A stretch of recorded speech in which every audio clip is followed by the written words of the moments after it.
ഞാൻ ഇന്നിവിടെ ഒരു ചക്കേൻ്റെ ചക്ക പൊരിച്ചതാണ് ഉണ്ടാക്കുന്നത്. അതിന് ചക്ക ഒക്കെ അരിഞ്ഞിട്ട് എടുത്ത് ഒരു ഇളയ ചെറിയ ചക്ക, അതായത് മൂക്കാത്ത ഇങ്ങനത്തെ ചക്ക ഇരിക്കണം, ഈ മൂക്കരുത്. കുരുവൊക്കെ വെച്ചിട്ടുണ്ട്, എന്നാലും ഇത് ഞാൻ അങ്ങനെ മുറിച്ചിട്ട് ചെത്തിയെടുത്തതാണ്. ഇത് മുറിച്ചിട്ടതാണ്. എന്നിട്ട് മുളകും ഉപ്പും അരിപ്പൊടി ഇഞ്ചി വെളുത്തുള്ളി ഇതൊക്കെ പാടെ പൊടിയൊക്കെ പാടെ കൂട്ടിയിട്ട്, മുളക് പൊടിയൊക്കെ പാടെ കൂട്ടിയിട്ട് നമ്മൾ വറുത്തെടുക്കുക. ഇതിൽ കുഴച്ചിട്ട് ഇത് നല്ലോണം പുരട്ടി വെച്ചിട്ട് പിന്നെ ഇത് വറുത്തെടുക്കുന്നത് അതിലേക്ക് ഇട്ട് നല്ല 2 ചീഞ്ചട്ടിയിൽ പൊരിക്കുക.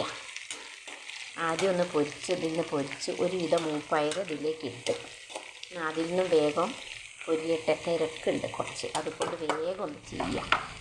അപ്പോൾ ചക്ക പൊരിച്ചതാണ് നമ്മളിന്ന് ഇവിടെ ഉണ്ടാക്കുന്നത്. എത്രയും പെട്ടെന്നൊരു ചക്ക പൊരിച്ച ചായക്ക് കടിയായിട്ട് കൂട്ടാം. പിന്നെ നമുക്ക് ഉപ്പേരിയായിട്ട് ചോറിൻ്റെ കൂടെ വിളമ്പാം. അങ്ങനെ ഒരു കിടലൻ ഉപ്പേരിയാണ് ഞാൻ ഉണ്ടാക്കുന്നത്. ചക്ക വറുത്തത്, ചക്ക പൊരിച്ചത് എന്ന് പറയും. ഇതിപ്പോൾ ഞാൻ ഇത്രയും പെട്ടെന്ന് ഉണ്ടാക്കുന്നത് എനിക്ക് കൊടുത്തേക്കാൻ വേണ്ടിയിട്ടാണ്. ഒരാൾക്ക് കൊടുത്തേക്കാൻ വേണ്ടിയിട്ട്, കുട്ടികൾക്ക് കൊടുത്തേക്കാൻ വേണ്ടിയിട്ട് ഉണ്ടാക്കുന്ന ഒരു ചക്കയാണ്. ചക്ക പിന്നെ വെച്ചതാരും അങ്ങനെ കഴിക്കില്ല. അപ്പോൾ എന്തായാലും വറുത്ത് പൊരി ഉണ്ടാക്കാൻ ചക്കപ്പൊരിയല്ല, ചക്ക വറുത്തത്. അത് വറുത്ത് അങ്ങനെയായി വന്നിട്ടുണ്ട്.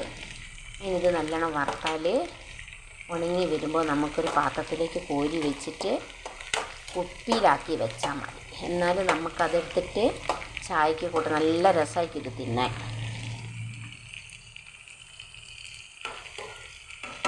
ഇത് ഞാൻ ഇങ്ങോട്ട് ഊറ്റി എടുക്കുവായാൽ അത് കഴിഞ്ഞാൽ ഞാൻ ഇതെടുത്തിട്ട് ഇങ്ങനെ എടുത്ത് ഇതിലേക്ക് ഇടും. എന്നിട്ട് അതിൽ നിന്നൊന്നൊരു വിധം ഉണങ്ങിക്കഴിഞ്ഞാൽ വേഗം ഇടും. അപ്പോൾ ഇതെടുത്തിട്ട് പിന്നെ ഇതിലേക്ക് ഇടും.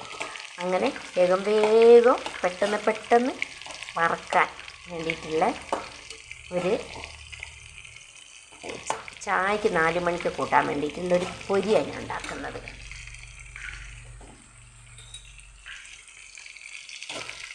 ഇതിവിടെ റെഡിയായി വന്നിട്ടുണ്ട്.